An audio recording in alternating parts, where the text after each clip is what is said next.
자, 이제 본격적으로 역학 강의 시작할 거고요. 자, 역학 교재를 제가 요번에 이제 개정해서 냈는데 좀 많이 덜어냈어요. 그러니까 뭘 덜어냈냐면은, 제가 보건학이랑 이제 다 겹친다라고 했잖아요. 근데 그 중에서 건강에 대한 정의, 뭐 건강이론 파트, 보건학 파트 1에 나오는 내용들. 그게 역학 시험 문제로도 다 나오거든요. 그래서 역학에도 포함을 시켜놨는데 굳이 보건학에서도 하고 역학에서도 다시 다룰 만큼 어려운 내용이 아니어서 역학에서는 조금 깊이 있는 내용들만 다루려고 걔네들을 좀 덜어냈어요. 대신 걔네는 여러분들이 보건학에서 이미 공부를 한 상태여야 됩니다. 그래서 제가 앞에서 OT에서도 말씀드렸다시피 보건학의 파트 1, 2, 3까지는 공부를 하고 역학을 들어가셔야 돼요. 그래야지 뒤에 있는 기출문제를 풀 때 범위가 다 포함이 됩니다. 그래서 그 내용들이 빠졌고 그 다음에 뒤쪽에 감염병이랑 만성질환 파트도 역학에 다 당연히 들어가는 내용인데 감염병이랑 만성질환도 마찬가지로 보건학에서 조금 더 깊이 있게 다뤄져요. 어차피. 그래서 그걸 굳이 역학에서 중복해서 할 필요 없고 걔네는 이해가 필요한 게 아니라 적당한 암기가 필요한 내용들이기 때문에 굳이 그냥 안 해도 될 것 같아서 제가 뺐어요. 대신 역학이랑 통계학에 조금 더 깊이 있게 여기서 다루게 될 거고 대신 뒤에 가면은 기출문제, 이제 서울시 기출문제나 이런 것들 보다 보면은 건강 관련된 이론들, 뭐 질병 예방 단계라던가 감염병에 대한 문제, 그리고 만성질환에 대한 문제들 이런 것들 나옵니다. 그거는 여러분들이 보건학에서 이미 다 했다라는 베이스를 가지고 제가 역학 강의를 하는 거예요.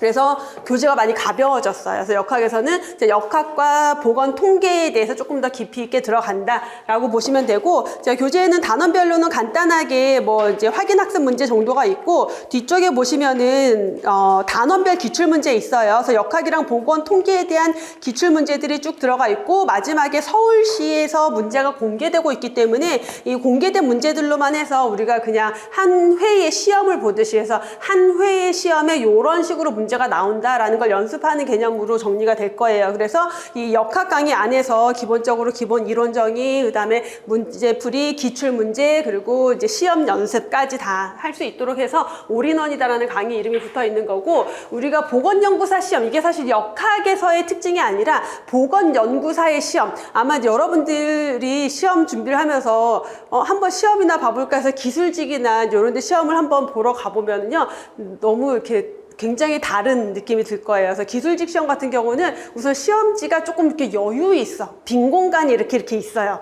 내가 뭘 쓰고 막 이럴 수가 있어. 문제도 좀 짧아. 근데 연구사 시험은 시험지 그 한 장에 20문제를 다 넣으려고 해요. 웬만하면. 근데 이게 하다 안 되니까 한 장을 넘어가기도 하더라고.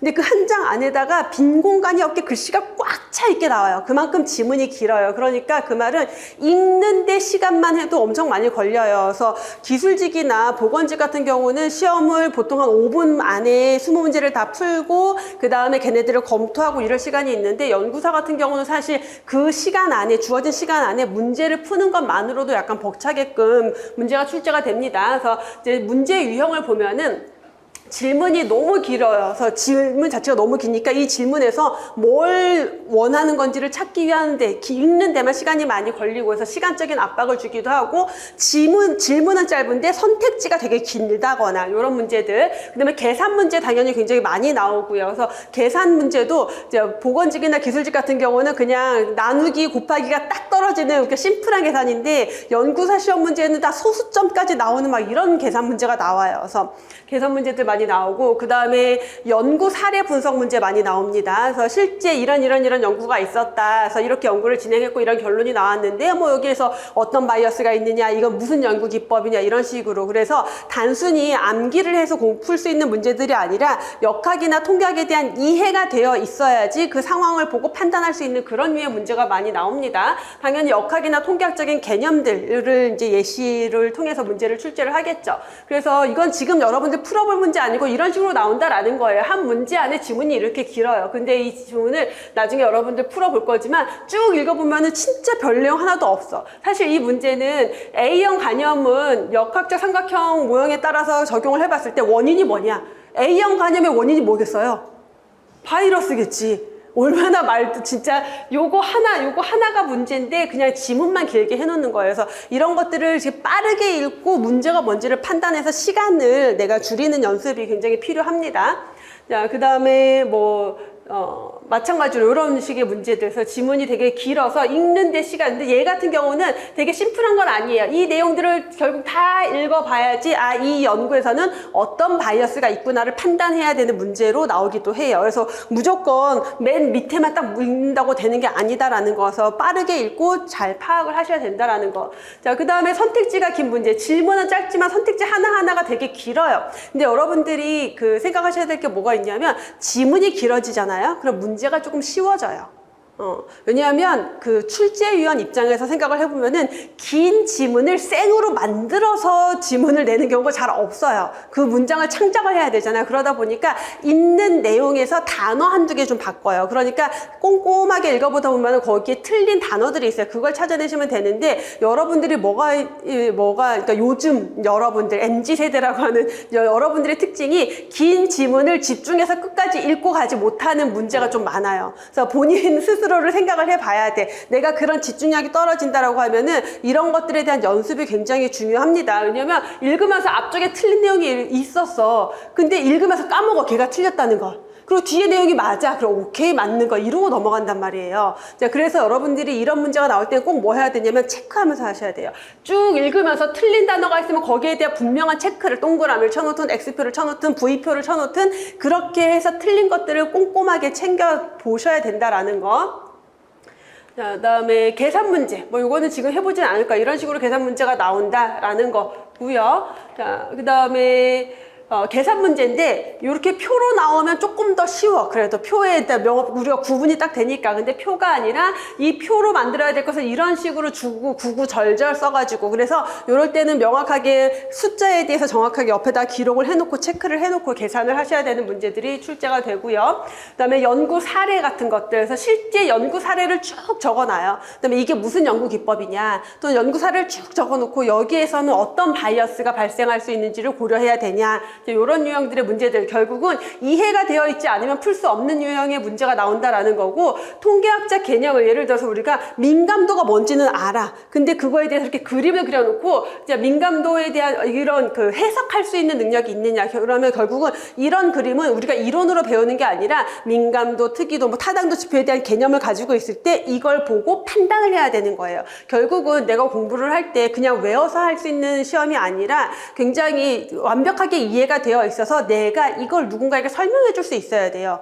내가 설명할 수 있어야지 내가 완벽하게 이해가 된 거고 그랬을 때 이런 유형의 문제가 나왔을 때 여러분들이 판단을 해서 풀 수가 있습니다. 그래서 이해가 굉장히 중요하다라는 거 다시 한번 강조를 드립니다. 그래서 이런 식으로 문제가 출제된다라는 거 간단하게 설명을 드리고 바로 챕터가 역학이랑 보건통계밖에 없습니다. 앞에서 설명드린 바대로. 그래서 역학 내용부터 들어가도록 할게요. 그리고 참고로 제가 이제 2025년에 예방의학과 공중보건학 교재 올해에 개정판이 나왔다라고 했잖아요. 근데 역학교재가 그걸 반영을 했었으면 좋았을 텐데 얘가 먼저 제가 교정이 끝나고 책이 나와서 그것까지 반영은 못했어요. 그래서 제가 수업 준비할 때 페이지랑 내용을 다 확인을 하거든요. 그래서 크게 달라진 내용이 있거나 페이지가 크게 차이가 있다면 말씀을 드릴 거예요. 그리고 그 예방의학 교재가 1권, 2권, 3권, 4권으로 나뉘어졌다고 했잖아요. 예전에는 1, 2, 3권으로 나뉘어져 있었는데 페이지는 1부터 1000까지 쭉 이어졌었어요. 근데 지금 새로 개정된 교재는 1권 페이지 1번부터 시작, 그 다음에 2권 교재도 1권부터 다시 시작, 3권도 1페이지부터 다시 시작, 4권도 1페이지부터 다시 시작이에요. 그래서 보건학 같은 경우는 2026년 대비 시험으로는 제가 그걸 다 반영을 했는데 역학은 반영을 못했지만 다행인 게 역학과 보건통계는 1권에 다 들어가 있어요. 그래서 페이지가 거의 안 달라졌어요. 다행히도. 그래서 여러분들 그 역학교재 보시면 제가 출처 표시에서 페이지 적어놓은 게 다 있거든요. 그래서 예방의학 교재를 참고서를 볼 때 이 페이지랑 정확하게 맞진 않아요. 한두 페이지 차이는 나요. 근데 그 언저리에 다 있으니까 그거 참고하시면 됩니다. 그래서 페이지 차이 나봤자 한두 페이지 차이지 그 부분에 다 있고요. 혹시 내용이 옮겨져서 이제 많이 달라진 게 있으면 그거는 제가 따로 말씀을 드릴 거고, 그리고 이론도 좀 달라진 게 있으면 말씀을 드릴 거예요. 그래서 역학에 대한 기본적인 개념들 살펴보도록 하겠습니다. 역학의 어원 에피데미아라고 해서 돌림병을 연구하는 학문이다라고 해서 에피데미올로지라고 하는데, 이게 이제 예전에는요 돌림병, 감염병을 연구하던 학문이었다. 근데 20세기 이후에는 만성병이 더 문제가 되고, 만성병 같은 건강 문제를 연구하는 것도 역학이죠. 그렇기 때문에 어원을 조금 달리해서 인구 집단에 관해서 연구하는 학문이다라고 보고 있습니다. 자, 역학에 대한 정의를 좀 보시면은, 역학은 누구를 대상으로 한다? 인구 집단을 대상으로 한다라고 했어요. 자, 특정 인구 집단을 대상으로 건강 상태, 질병을 포함한 건강 상태나 건강과 관련된 모든 사건의 분포, 결정 요인 이런 것들을 연구를 해서 질병의 원인이 뭔지를 파악하고 그걸 예방하고 건강을 증진하는데 활용하는 학문이다라고 했어요. 그래서 역학의 대상은 누구다? 개인이 아니라 개인의 질병 원인을 찾아내는 게 아니라 인구 집단에서 이 질병 발생률이 높은데 그 원인, 인구 집단에서 질병 발생률이 높은 원인이 뭐지? 라는 걸 연구하는 학문이다라는 거죠. 자, 질병만 보는 게 아니라 건강과 관련된 모든 스펙트럼을 본다. 그래서 교통사고라던가 어떤 낙상사고라던가 이런 모든 것들을 보는 학문인 거고요. 자, 질병 발생의 빈도와 분포, 얼마나 자주 발생하는지, 어느 시기에 주로 발생하는지, 분포, 어느 지역에서 주로 환자가 발생하는지 이런 것들, 그래서 시간적인 특성, 공간적인 특성, 인적인 특성에 따라서 기술을 한다. 그래서 어느 연령대, 어느 성별의 환자가 많고 시간적으로 봤을 때 어느 시기에 환자가 많이 발생하고 어느 지역에서 환자가 많이 발생하는지를 쭉 나열하는 걸, 그걸 기술한다라고 해서 기술역학이라고 하죠. 그럼 이 기술역학을 토대로 이러한 경향을 보니까 이 질병의 원인은 뭔 것 같아 라는 가설이 나올 거예요. 자, 그 기술역학을 토대로 가설을 설정한 다음에, 그럼 가설은 말 그대로 가설이죠. 이 가설이 맞는지 틀리는지 확인을 해야 되겠죠. 자, 그 가설을 검증해야 된다. 그래서 자, 가설을 원인과 위험 요인을 찾아내서 분석역학, 실험역학을 통해서 가설을 검증하게 되고요. 자, 가설이 맞다. 그 원인이 밝혀졌으니까 그것을 관리를 해서 건강 증진, 질병 예방에 활용을 하게 된다라는 거죠. 자, 역학의 활용 및 기여 분야를 보시면은요. 자, 역학을 통해서 우리가 질병의 원인, 위험 요인을 파악하게 되겠죠. 그럼 원인과 위험 요인을 알았으니까 그걸 관리하면은 질병의 이환율이나 사망률이나 이런 것들을 줄일 수가 있을 거고, 자, 질병 규모와 그로 인한 사회경제적 부담도 파악할 수 있다. 자, 질병의 규모라고 하면은 발생률은 얼마나 높은지, 유병률은 얼마나 높은지, 이게 질병의 규모가 될 거고, 자, 거기에 따라서 지역사회에서 어떤 보건의료 사업을 해야 될지에 대한 근거로 사용할 수가 있겠죠. 자, 질병의 자연사와 예후를 파악한다. 자, 질병의 자연사라고 하면 뭐예요? 질병이 어떻게 발생이 돼서 어떻게 진행이 되고 어떻게 소멸이 되더라. 자, 이런 것들을 확인하고 거기에 따른 이 질병의 예후도 파악할 수가 있고, 자, 그런 이런 자연사를 가지고 있는데 어떤 보건사업을 했더니 이 예후가 어떻게 달라지더라. 보건사업이라는 개입을 통한 효과가 어떤지도 평가할 수가 있겠죠. 자, 인구 집단에서 여러 가지 다양한 행태의 보건사업과 의료 공급 체계가 효과가 있느냐, 효율성이 있느냐, 그 지역의 의료 공급 체계, 의료 시스템, 보건의료 사업 이런 것들이 얼마나 효과가 있고 효율성이 있는지를 평가하는 데도 활용하게 된다라는 거. 자, 역학과 임상의학을 좀 구분을 해보면, 자, 의학은 이게 당연히 예방의학에서 역학과 의학을 구분을 해서 설명을 하겠죠. 그래서 의학은 개인, 환자를 대상으로 한다라면은 역학은 누구를 대상으로? 지역사회 인구 집단, 건강한 사람이든 환자든 상관이 없어요. 그냥 지역사회 인구 집단 전체가 대상이다. 자, 임상의학은 개인의 그 환자의 건강 수준을 향상시키는 게 목적이라면, 역학은 인구 집단의 건강 수준을 향상시켜요. 인구 집단의 건강 수준을 향상시킨다라고 하는 것은 유병률이 낮아지거나 발생률이 낮아지거나 하는 거겠죠. 자, 진단을 보시면은 임상의학은 검사를 통해서 당신 위암이에요, 정상이에요, 이렇게 이상과 정상을 구분한다라면은, 역학은 인구 집단에서 이상자 수, 결국은 발생률, 유병률 이런 것들을 통해서 지역 사회를 진단한다. 자, 임상의학의 이론적 근거는 이제 치료의 작용 기전, 어떤 요인이나 치료의 작용 근거가 작용 기전이 뭔지에 따라서 적용을 한다라는 거고요. 역학은 어떤 질병의 원인이라고 생각되는 요인과 질병의 연관성을 근거로 해서 이루어지는 학문이다라고 보시면 되겠죠. 자, 역학의 영역이 나오는데 요게 세 번 정도 시험 문제에 나왔었거든요. 근데 2025년 그 개정된 예방의학 교재에 요 내용이 빠졌어요. 그러니까 4판까지는 요 내용이 있었는데 5판에는 요 내용이 빠졌거든요. 그래서 제가 그 교재를 개정할 때 되게 그런 게 딜레마예요. 기존에 출제되던 문제들이 있었는데 그 내용이 빠졌어. 그러면 보통은 이제 출제위원들이 이제 그런 교재들을 보면서 하다 보니까 빠진 내용들은 안 나올 가능성이 높긴 하지만 이전의 기출 문제들을 참고해서 문제를 출제하기도 해요. 그러다 보니까 기본 어떤 이론서에서 빠졌다 하더라도 문제가 출제되는 경우도 많이 있고 그런 내용들이 꽤 있어요, 생각보다. 그래서 제가 여기서 안 뺐거든요. 뭐 크게 어려운 내용 아니니까. 자, 역학의 종류를 원인 종류에 따라서 구분을 해보면은 유전역학, 환경역학, 직업역학. 그래서 원인이 뭐냐, 유전자냐, 환경이냐, 직업이냐, 영양 성분이냐, 뭐 약물이냐, 사회경제적인 수준이냐, 분자생물학적인 원인이냐, 뭐 이런 것들에 따라서 구분을 하는 거고, 결과 종류로 구분을 한다면은 그 결과, 질병이 감염병이냐, 만성질환이냐, 뭐 암이냐, 이런 것들. 자, 시행되는 곳에 따라서 하면 임상역학이라고 하면은 병원에 있는 환자들을 대상으로 할 거고요. 현장역학은 어떤 문제가 발생한 현장에서 이루어진 연구다라고 보시면 되겠고, 지역사회역학은 당연히 지역사회 주민들을 대상으로 하는 거. 병원역학이나 임상역학이나 병원역학이라는 학문을 따로 두진 않아요. 보통 임상역학이라고 보면 되겠고, 자, 우리가 중요하게 구분해서 보는 건 바로 여기죠. 연구 방법이 기술역학이냐, 분석역학이냐, 실험역학이냐, 이론역학이냐. 이제 이렇게 해서 우리는 여기에서 주로 요 연구 방법 분류에 따른 내용들을 공부하게 될 겁니다. 자, 넘어가서 역학의 발전사.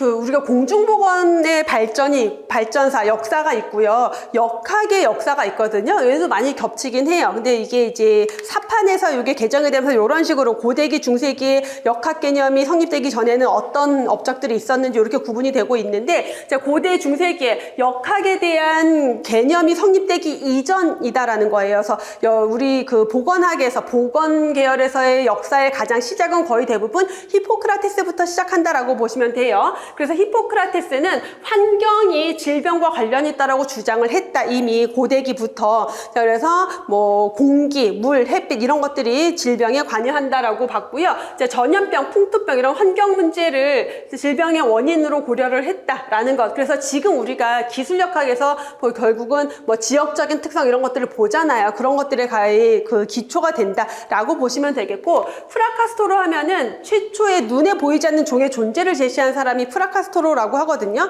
눈에 보이지 않는 종이라고 하는 거는 우리가 눈에 보이지 않는 미생물 같은 거 얘기하는 거죠. 그러면 현미경이 1600년대 돼서야 발명이 됐기 때문에 이때까지는 볼 수가 없었어요. 그럼에도 불구하고, 자, 컨타지어스가 이제 전염병이라는 단어인데, 자, 전염병과 관련된 그 책을 발간을 하면서 전염체, 뭔가 눈에 보이지는 않지만 질병을 전파시키는 전염체가 있다라고 주장을 했어요. 참고로 이게 예방의학 교재에 요게 57년으로 돼 있거든요. 근데 이분이 1553년에 돌아가셨어요. 그러니까 제가 여기서 뭘 말씀드리려고 하냐면, 예방의학 교재든, 그러니까 제 교재든, 세상에 나와 있는 어떤 교재도 오류라는 게 1도 없는 교재는 없어요. 그래서, 왜냐면 여러분들이 책에 나왔어. 그거는 100% 진짜라고 생각을 하거든요. 근데 책마다 조금 다른 내용들이 있어요. 그럼 여러분들이 그때 멘붕이 오는 거야. 근데 사실 그럴 필요 없어요. 뭔가 어딘가에 오류가 있을 수는 있어요. 근데 저도 되게 강의하면서 조금 어려운 게 뭐냐면, 예방의학 교재 이거 분명 오류야. 그게 제 눈에 보이는 게 몇 개 있어요. 근데 안 받고, 예방의학 교재가 이제 그 중에 하나는 제가 약간 이의제기를 한번 했거든요. 없어졌어요. 그 내용 빠졌어요. 이번에 개정될 때. 이거 좀 이상합니다 했더니 이제 이상하다고 보냈어. 그러면은 답변이 뭐라고 오냐면, 끝까지 주장해, 자기네가 맞다고. 근데 올해 개정할 때 그 내용 그 문제 싹 뺐더라고요. 그러니까 이런 것들이 있고, 제가 계속 개정되는 거 보잖아요. 이게 좀 이상한데? 그러면 이제 그 다음에 그게 이상한 거를 바로 딱 바꾸지 않고, 그거를 완전 돌려가지고 다른 식으로 얘기했다가, 그 다음 개정할 때 정상적인 내용을 이렇게 돌려가지고, 오류가 없었던 척 이렇게 넘어가는 걸 제가 이제 계속 봐왔어요. 그래서 몇 개가 있는데, 근데 이제 문제는 그 예방의학과 계축문화사에서 나오는 예방의학과 공중보건 교재를 거의 베이스에 두고 문제를 출제하다 보니까 그대로 나올 수도 있는 거지. 그러면은 출제위원은 그 책을 근거로 내기 때문에 오류가 있어도 그걸 근거로 문제를 낼 수도 있거든요. 그래서 제가 제 교재랑 예방의학 교재가 다를 때는 항상 말씀을 드려요. 예방의학엔 이렇게 나왔는데 사실은 이거다라고 말씀을 드리지만, 만약에 이게 연도까지 나올 만큼 중요한 건 아니에요. 중요한 건 아니지만, 자, 그럼에도 불구하고 만약에 이게 시험 문제로 1557년이라고 나왔다. 그러면은 그냥 그 교재 보고 냈구나 하고 그냥 옳은 걸로 하고 넘어가셔도 된다라는 말씀을 드리는 거예요. 이게 뭐 그렇게 중요한 내용은 아니에요. 근데 이런 지점들이 몇 개 있어요. 그래서 그렇습니다. 그래서 1546년이 맞고요. 그래서 이제 제가 요걸 또 장황하게 설명드리는 이유는 여러분들이 이걸 이제 예방의학 교재를 보면서 왜 내용 달라요? 이거 이상해요. 막 이렇게 혼란스러워 할까봐 미리 말씀드리는 거예요. 그래서 전염체에 의해서 유행병이 발생한다고 주장을 했고요. 자, 그럼에도 불구하고, 이 사람은 그럼 앞에서 히포크라테스는 질병의 원인이 뭐다? 환경이다라고 봤죠. 그 중에서도 나쁜 공기가 사람의 몸에 들어와서 질병을 일으킨다라는 게 독기설, 장기설, 미아스마 티오리라고 해서 이게 히포크라테스가 주장을 한 거죠. 다른 말로 장기설. 자, 이런 주장이 있었다 하더라도 의학의 아버지는 누구? 히포크라테스예요. 그래서 18세기 중반까지도 이 장기설을 신봉을 했다라는 거예요. 자, 그래서 나쁜 공기가 질병의 원인이다라는 것을 계속 신봉했다라는 이론인 거고, 자, 역학 방법의 논리적 배경이라고 나오는데, 사실 이거는 이제 역학에 대한 개념이라기보다는 우리가 논리적으로 뭔가 주장을 할 때, 우리 학교 다닐 때 배웠던 중학교 때 배우나 귀납법, 연역법 이런 거 있잖아요. 이런 개념들이 이때 생겼다라는 거예요. 그래서 역학도 결국은 논리적인 근거를 바탕으로 주장을 해야 되는 거잖아요. 자, 어떤 것들이 질병의 원인이다라고 했을 때 그게 왜 질병의 원인인데라는 논리적 근거가 있어야 되기 때문에 이런 것들이 역학에도 다 사용이 됐다라는 거예요. 그래서 귀납법이나 연역법 이런 것들이 이제 도입이 생겨나기 시작했다라는 거고, 귀납법 같은 경우는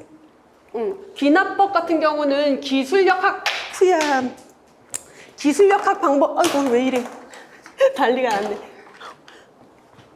자, 기술역학의 토대가 됐고요. 그 다음에 연역법 같은 경우는 분석역학 방법의 토대가 됐다. 자, 기술역학은 아까 뭐라 그랬어요? 지역적으로, 시간적으로, 그러니까 어떤 특성이 있는지를 쭉 본다라고 했어요. 그래서 아무튼 자, 그래서 그냥 요거는 그렇게 연결만 시켜주면 될 것 같아요. 자, 연역법은 분석역학 방법의 토대가 됐다라는 거고, 자, 귀납법 같은 경우는 구체적인 사례에서 일반 결론을 보통 도출한다라고 하죠. 그래서 뭐 사람은 죽는다, 소도 죽는다, 돼지도 죽는다. 그러니까 모든 사람은 죽는다. 이렇게 얘기가 되는 거고, 자, 연역법 같은 경우는 모든 동물은 죽는다. 네, 사람도 동물이다. 소도 동물이다. 그러니까 다 죽는다. 이런 것들 우리 학교 다닐 때 다 배웠던 것들이잖아요. 이제 그런 개념들이다라는 거고, 이제 여기에서 보시면은 반증법이라는 게 나오는데, 요게 이제 통계학에서 주로 사용이 되는 게 반증법이에요. 그래서 자, 반증법 같은 경우는 우리 여러분들 이렇게 뒤에 보건통계 가면은 우리가 영가설, 대립가설 했던 거 이게 뒤에 가서 나올 거거든요. 그러니까 우리 예를 들어서 가설을 검정할 때 A라는 원인이 이 B라는 질병의 원인이야. 이게 연구자가 주장하는 가설이거든요. 이거의 반대는 뭘까요? A랑 B는 관계가 없어. 이 반증법은 요거예요. A랑 B는 관계가 없어를 전제로 두고 얘가 틀렸다는 걸 입증을 해야 돼. 그걸 반증법이라고 해서 역학에 이런 것들이 다 이제 사용이 된다라는 거죠. 자, 그 다음에 역학의 기반이 되니까 여기부터가 이제 실질적으로 우리가 역학적인 기법들이 좀 나오기 시작하는데, 자, 역학의 기본 개념에서 우리가 역학의 그러니까 지금 우리가 하는 역학의 최초의 시행은 거의 존 스노우라고 보시면 돼요. 그래서 굉장히 중요한 사람이고, 여기도 보시면은 존 스노우가 콜레라는 오염된 물을 통해서 전파된다라고 주장을 했어요. 근데 이 전까지는 뭘 신봉했다? 장기설을 신봉했다. 그러니까 콜레라 환자가 막 발생했어. 나쁜 공기 때문에 이 사람들이 콜레라에 걸리는 거야 라고 사람들이 다 믿고 있었던 거예요. 근데 이제 존 스노우가 왕실 의학자였는데 이제 그 런던에서 콜레라가 너무 유행을 하고 있어서 사망률이 너무 높고 그러니까 이제 그 여왕이 그 존 스노우한테 네가 가서 조사 좀 해봐라. 그래서 존 스노우가 그 콜레라 유행 지역에 가요. 그래서 거기서 조사를 쭉 하게 되는 거죠. 조사를 하면서 이 사람이 한 게 뭐냐면 점지도를 그렸어요. 이렇게 해서 사망자, 그래서 콜레라로 인한 사망자가 있는 지역에 점을 찍었어요. 이렇게 찍는데 보니까 여기 한 지역에 여기 사망자가 여기는 없고 여긴 좀 적고, 그래서 도대체 이 사망한 사람들과 사망자가 없는 지역의 차이점이 뭘까, 사망한 사람들이 가지고 있는 공통점이 뭘까, 이제 이런 거를 쭉 하다 보니까 이제 재밌는 게 여기 막 환자가 엄청 많이 발생하는데 여기 한 군데 공장에서만 환자가 발생을 안 하는 거예요. 그래서 이 공장에 가서 공장 사람들이 이렇게 물어봤어. 그랬더니 이 공장에 특이점이 있었어. 맥주를 주는 거예요. 그 물을 안 마신 거야. 거기에서 대고 물을 맥주를 준대. 또 한 군데에서 환자가 안 발생해. 여기는 자기네 물을 따로 대서 쓰는 데가 있었어. 뭔지 모르지만 요 상수원으로부터 공급되는 물을 먹는 사람들은 콜레라가 걸리고 그 상수원으로부터 공급되는 물을 먹지 않는 사람들은 안 걸리는 것 같아. 그래서 이 상수원의 공급을 중단해 봤더니 환자 발생률이 쭉 줄어들더라. 그래서 뭔지 모르지만 뭐 때문인지 모르지만 물에 의해 있는 무언가에 의해서 이 콜레라에 걸리는 거다라고 주장을 한 거죠. 자, 그래서 콜레라가 오염된 물을 통해서 전파된다는 것을 이러한 역학조사를 통해서, 그래서 이게 최초의 기술 역학이고 어떤 특성, 지리적 특성을 파악한 연구 기법이다 라고 보시면 되겠죠. 이걸 통해서 유행을 종식시키게 됐고요. 그래서 여기서 이제 장기설 그거 틀렸는데? 라는 주장이 되기 시작한 거고, 1976년에 코후가 탄저균을 발견함에 따라서 도끼설이 폐기됐다. 장기설이 폐기됐다라고 하는데, 이것도 보시면은 코후가 1876년에 탄저균을 발견했다라고 예방의학 교재에 있거든요. 근데 예방의학에서 공중보건의 역사에 보면은 탄저균을 파스테르가 발견했다라고 또 나와요. 예방의학 교재에. 나 막 갑자기 예방의학 디스하는. 그래서 이게 교재에서 좀 차이가 나는 게 그런 오류들이 조금 있다라는 걸 감안해 두시라는 거고, 탄저균 같은 경우는 77년으로 나오기도 하고 76년으로 나오기도 하거든요. 그게 76년에 발견을 해서 77년에 논문을 발표했어요. 그래서 이게 연도가 다르게 나오는 거고, 존 스노우의 콜레라 역학조사도 공중보건 역사에서 보시면 우리 몇 년으로 봤어요? 1855년. 연도 되게 중요하지 않은데 여기 54년이래. 이건 뭔 차이겠어요? 54년도부터 55년까지 조사를 한 거야. 시작은 54년, 조사가 끝난 건 55년, 논문 발표가 55년. 그래서 일반적으로 공중보건에서 55년이라고 하는데 여기서 이제 54년도에 조사해서 이렇게 나오는 겁니다. 그래서 이게 이제 공부를 열심히 하시는 분들이 이런 것들을 짚어내요. 그러니까 제가 설명을 안 해주고 넘어가면은 열심히 하신 분들이 막 다 외우고 했어. 연도가 막 달라. 이게 어떻게 된 거야? 이렇게 질문을 많이 주시거든요. 그런 것들을 발견해 낸다는 거는 내가 진짜 공부를 열심히 잘 하고 있다라는 겁니다. 자, 다음 페넘의 홍역 역학조사. 요것만 아시면 돼요. 페넘 같은 경우는 홍역에 대한 역학조사를 시행했다. 그래서 1846년에 이제 이 파루아 섬 주민들을 대상으로 이제 홍역에 대해서 조사를 해봤더니, 홍역은 어느 정도의 잠복기를 가지고 있고 언제부터 언제까지 전염력이 있고 환자랑 접촉한 후에 전파가 되고 걸렸다 회복된 사람은 다시 질병에 걸리지 않더라. 우리가 알고 있는 지금의 홍역의 특징들, 자, 이런 것들, 역학적 특징들을 밝혀낸 게 페넘이고요.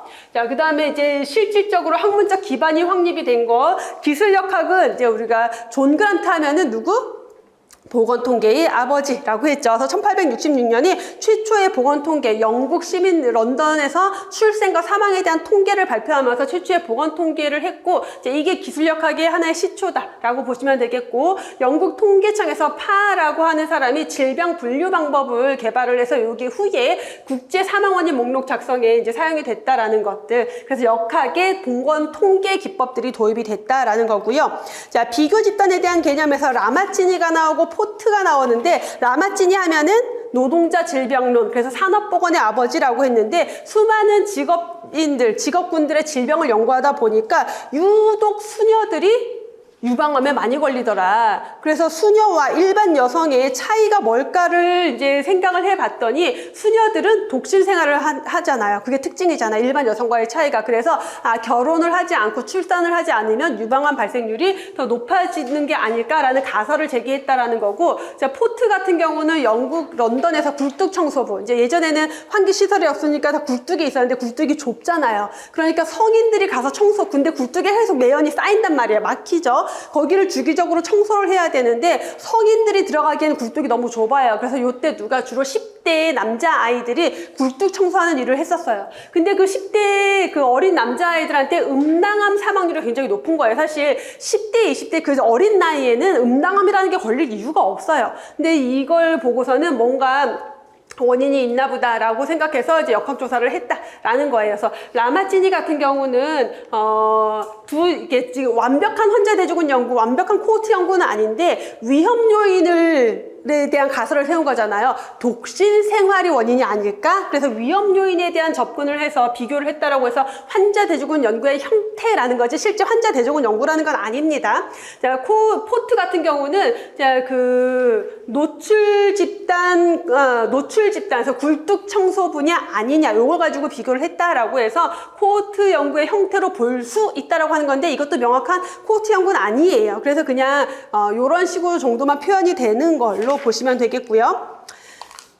자, 다음에 환자 대조군 연구에서 이제 지금 우리가 공부하는 환자 대조군 연구나 코호트 연구나 여기에 학문적 기틀이 실제로 되는 게 먼저 가이라는 학자가 수행한 폐결핵 환자 대상 연구가 첫 번째 환자 대조군 연구로 여겨진다라고 하는데 이거 되게 이게 그러니까 한 3판 정도까지는 그냥 환자 대조군 연구의 시작은 돌과 힐의 흡연과 폐암 연관성 연구 이게 최초의 환자 대조군 연구 이렇게 정리를 했었는데 이거를 왜 굳이 이렇게 두리뭉실하게 바꿨어요 예방의학 교재에서. 그래서 기념비적 그 환자 대조군 연구의 첫 번째는 이 폐결핵 환자 대조군 연구고 기념비적인 환자 대조군 연구는 돌과 힐의 연구다 이런 식으로 그래서 어쩌라는 거지 누가 최초라는 거지 되게 애매하게 결국은 그거 가지고 문제를 그렇게 낼 수 없다라고 보시면 되고 사실 지금의 연구 기법에서 최초의 환자 대조군 연구로 그 완전 인정받는 거는 돌과 힐이 제시한 흡연과 폐암에 대한 연관성 연구 환자 대조군 연구예요. 그래서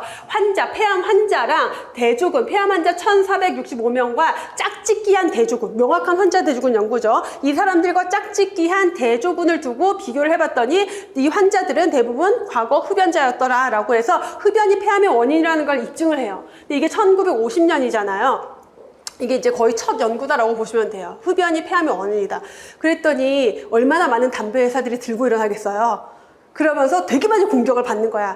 야, 너네 이미 걸린 사람 가지고 비교한 게 그게 뭐 타당성이 있어? 그게 진짜 인과관계가 맞아? 막 공격을 받은 거예요. 그래서 그래? 알겠어. 그럼 다시 한번 해줄게. 그래서 돌과 힐이 다시 연구 설계를 해요. 코호트 연구 설계를 해요. 정말 대단한 젊은 그 학자들이었어요. 그래서 그 지탄을 받으니까 오케이. 그러면 걸리지 않은 사람 가지고 우리가 조사해서 보여줄게. 라고 해서 자, 영국 의사 2만 명을 대상으로 해서 코호트 연구를 해서 50년 동안 추적 관찰을 해요. 정말 대단한 양반들이죠. 돌과 힐이라는 학자는 자, 이걸 통해서 흡연이 폐암의 원인이다라는 것에 대해서 더 강력하게 주장을 하게 됩니다. 자, 1948년에 미국 매사추세츠주 프레밍햄에서 심장벽 역학 연구 프레밍햄 허트 스터디가 시작이 되는데 요게 대표적인 또 코호트 연구예요. 지금까지도 그 사람들을 추적 관찰하면서 자, 심장질환뿐만 아니라 다양한 위험 요인에 따른 다양한 질병들의 관련성을 연구하고 있다라고 보시면 됩니다. 자, 임상시험은 이제 임상시험, 우리가 실험이라고 하는 거는 뭐가 달라요? 우리가 앞에서 봤던 뭐 환자 대조군 연구나 코호트 연구의 뭐 사례나 이런 것들 나오는 거 보면은 그냥 쭉 관찰을 한 건데 임상시험이라고 하는 것은 실제 조작을 해야 돼요. 자, 얘한테는 뭘 매겨보고 얘는 안 매겨봤어. 어떤 차이가 있지? 요걸 비교를 하는 게 임상시험인 거죠. 최초의 임상시험이라고 볼 수 있는 게 린드의 괴혈병 원인과 치료 예방법 연구인데 이 린드가 활동했던 시기가 1700년대 중후반이에요. 그러니까 이때가 대항해 시대. 그래서 막 식민지 건설하고 해상 무역하고 배를 타고 바다로 나가는 게 굉장히 활발했던 시기고 이때 선원들의 흑사병이라고 알려졌던 게 바로 괴혈병이죠. 근데 괴혈병의 원인은 뭐예요? 비타민 C 결핍이죠. 비타민 C는 어디에 많아요? 신선한 야채와 과일에 많단 말이에요. 근데 이때까지는 비타민이라는 게 알려지지 않았을 시기죠. 비타민이라는 그 영양 물질이 발견된 게 얼마 안 됐어요, 진짜. 자, 그러니까 뭐가 들어있는지도 몰라. 근데 이제 린드가 보니까 아니 이게 돌리병이면 전염병이면 선원이든 장교든 뭐 선장이든 다 죽어야 되는데 선원들만 걸리고 장교나 선장이나 이런 사람들은 안 걸린단 말이에요. 그래서 줘서 이렇게 쭉 봤더니 선원들은 이제 월급이 적고 돈이 없으니까 그냥 진짜 건조한 육포나 이런 걸로 겨우겨우 끼니 때우고, 그런데 장교들이나 이런 사람들은 돈이 있으니까 중간에 정박할 때마다 신선한 야채 과일 사 먹고 그러더라 해서 무언가 다른 원인이 있을 거다라고 해서 실험을 해요. 어떻게 하냐면 한 집단에는 뭐 라임, 오렌지 이런 것들을 주고, 한 집단은 시금치, 한 집단은 뭐 옥수수, 한 집단은 뭐 고기 이런 식으로 주면서 쭉 실험을 해봤더니 신선한 야채와 과일을 제공한 집단에서는 괴혈병이 안 걸리더라. 이게 실험이잖아요. 실제 비교를 해본 거죠. 그래서 레몬, 라임 같은 과일 섭취 부족이 원인일 것이라고 과외를 해서 그걸 실험을 해서 괴혈병의 치료 예방에 효과가 있다라고 제안을 했어요. 근데 이 당시에는 신선한 야채와 과일 값이 선원들 인건비보다 비쌌어요. 그러니까 안 줬어, 계속. 아니 그럴 바에 그냥 사람 죽으면 다시 쓰면 되지 뭐 이랬는데, 하다 보니까 결국은 사람이 죽으면 일이 안 돌아가는 거죠. 그래서 한참 몇십 년이 지난 후에야 이런 것들이 제공이 됐다라고 합니다. 자, 백신에 대한 첫 예방시험은 제너의 우두종두법이 있었죠. 1798년에 있었던 베너의 우두종두법. 다음에 엄격한 임상시험.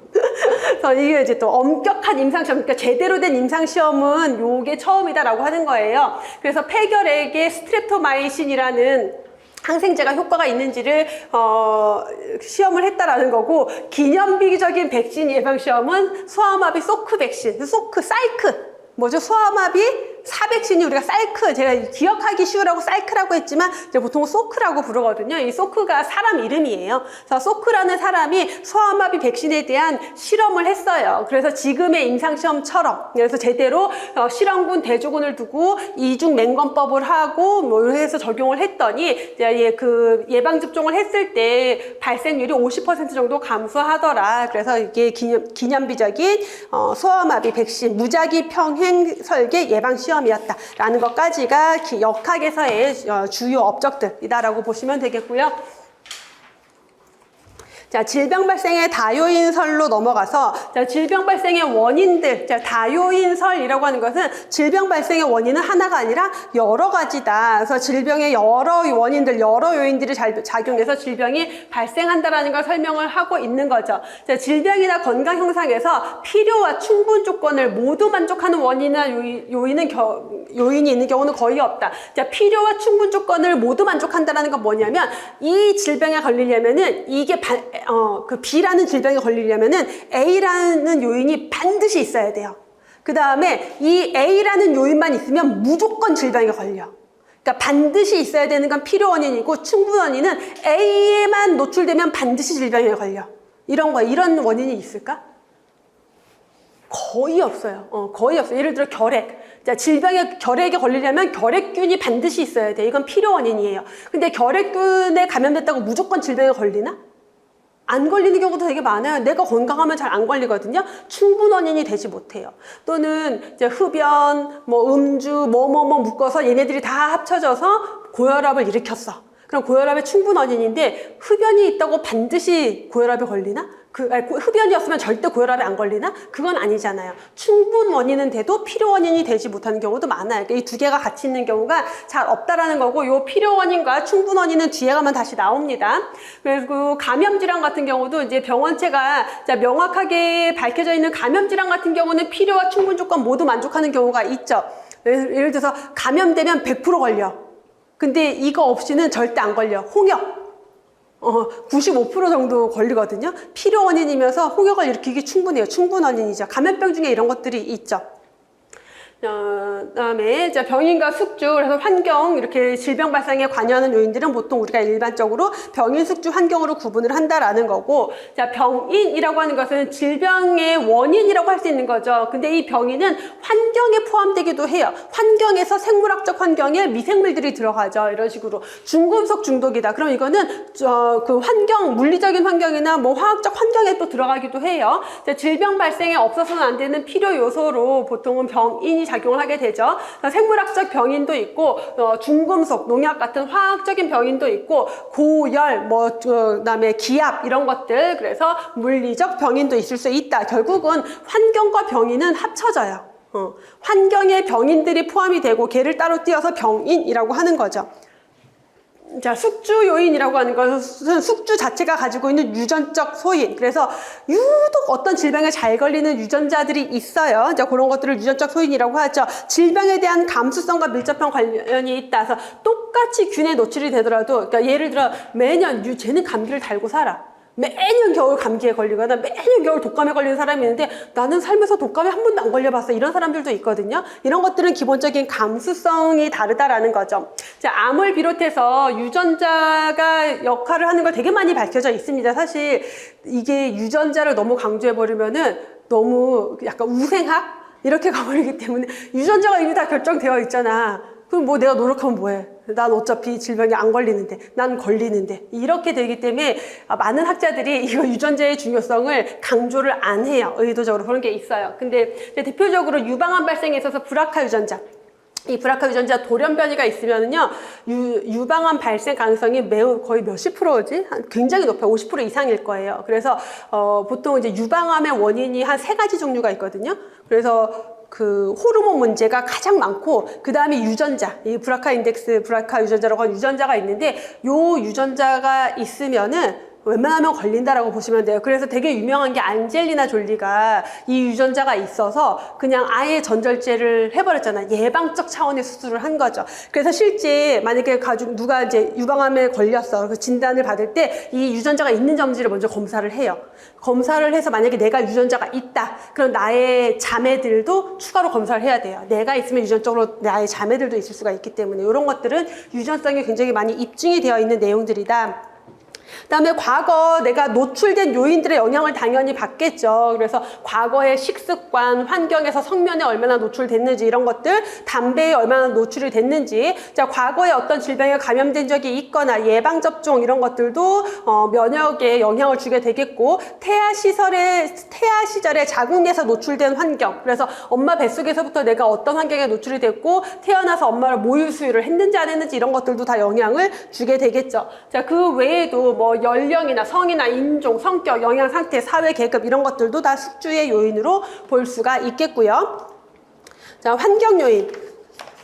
자, 환경 요인은 숙주를 둘러싸고 있는 외부에 존재하는 모든 것들을 우리가 환경이라고 해요. 그래서 크게는 환경을 생물학적 환경, 물리화학적 환경, 사회적 환경으로 구분을 합니다. 그래서 생물학적 환경, 물리화학적 환경은 병인과 겹쳐진다라고 했고요. 사회적 환경이라고 하는 것은 사회 경제적인 상태라던가 그 국가의 의료보장 제도, 사회적인 관습, 뭐 도시화 이런 것들이 모두 사회적 환경이다라고 보시면 되겠고요. 자, 질병과 관련된 모형들, 자, 질병 발생 모형이라고 하는데, 생태계의 여러 구성 요소들이 질병에 영향을 주죠. 이런 여러 구성 요소가 상호작용하는 것을 우리가 생태학이라고 불러요.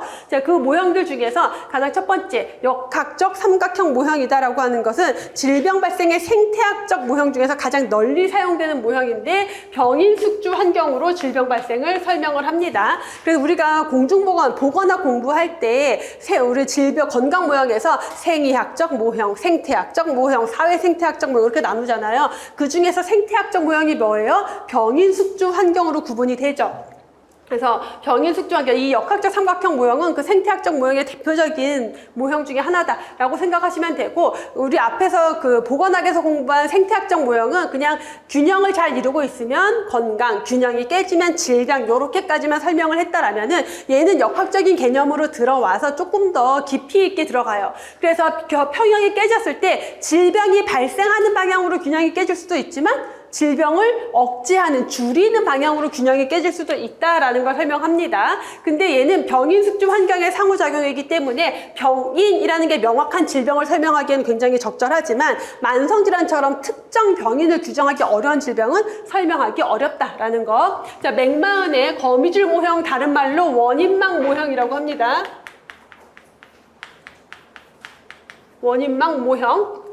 자, 질병 발생에 관여하는 여러 가지 요인들, 직접적인 요인도 있고 간접적인 요인도 있어요. 자, 이런 것들이 서로 거미줄처럼 얽히고 설켜서 복잡한 경로가 있는데, 자, 병인 숙주 환경을 따로 구분했다 안 했다? 구분하지 않아요. 그래서 병인과 숙주와 환경이 다 들어가 있는데 중요한 건 구분하지 않고 이런 모든 것들을 질병 발생에 영향을 주는 요인들이 있으면은 다 집어넣어서 설명을 한다. 그래서 그림으로 보면은, 자, 어떤 질병, 심근경색증이라는 질병이 발생하기까지 산업화라던가 어떤 자연의 선택이라던가 이런 것들이 영향을 미쳐서 유전적인 특성이 생기고 식습관이 바뀌고 그게 비만으로 연결이 되고 흡연을 하게 되고 운동이 부족해지고 그러다 보니까 당뇨병이나 고혈압이나 이런 질병들이 생기고 얘네들이 뭐 관상동맥 질환이나 순환 부족으로 넘어가서 관상동맥 폐색, 심근경색증으로 연결될 수 있다. 그런 질병을 예방하기 위해서는 몇 가지를 잘라보는 거예요. 자, 고지방식이 안 하고 성격 바꾸고 흡연해서 중간에 연결고리를 끊어주면은 질병 발생을 예방할 수 있다라고 설명하는 게 거미줄 모형이죠. 그래서 경로상에 몇 개 요인을 제거하면은 질병을 예방할 수 있다라고 하는 거고, 자, 수레바퀴 모형은 그림으로 보면은 숙주가 있고요. 숙주를 둘러싼 환경이 있습니다. 이렇게 생물학적 환경, 물리화학적 환경, 사회적 환경이 있어요. 그래서 이 환경과 숙주의 상호작용으로 질병 발생을 설명하는 게 수레바퀴 모형인데, 숙주는 어떤 특성을 가지고 있다? 어떤 유전적 특성을 가지고 있다라는 게 기본이죠. 그래서 이 수레바퀴 모형으로 설명을 할 때는, 만약에 원인 요인 여러 가지 원인들 중에서 뭐 미생물, 바이러스가 원인이다. 그러면 생물학적 환경의 범위가 넓어지는 거고요. 유전자가 원인이다. 그러면은 유전적 요인의 범위가 넓어지는 식으로 표현을 하게 됩니다. 그래서 수레바퀴 모형은 핵심에는 숙주가 있고 숙주를 둘러싼 생물학적, 사회적, 물리화학적 환경이 있어요. 그래서 숙주와 환경의 상호작용으로 질병이 발생하는데, 원의 중심에는 숙주가 있고 숙주 안에는 뭐가 있다? 유전적 소인이 있다라는 거죠. 환경적인 요인으로는 생물학적 환경, 사회적 환경, 물리화학적 환경이 있고요. 바퀴를 구성하는 면적의 부분은 그 질병 발생에 기여한 정도에 따라서 크기가 달라진다라고 했습니다. 이 정도로 보시면 되겠고요. 자, 요게 수레바퀴 모형까지 해서 설명을 좀 드렸고, 자, 질병 발생 모형까지 우리가 설명을 했고요. 여기까지 하고 잠깐 쉬었다가 원인적 연관성부터 이어서 볼게요.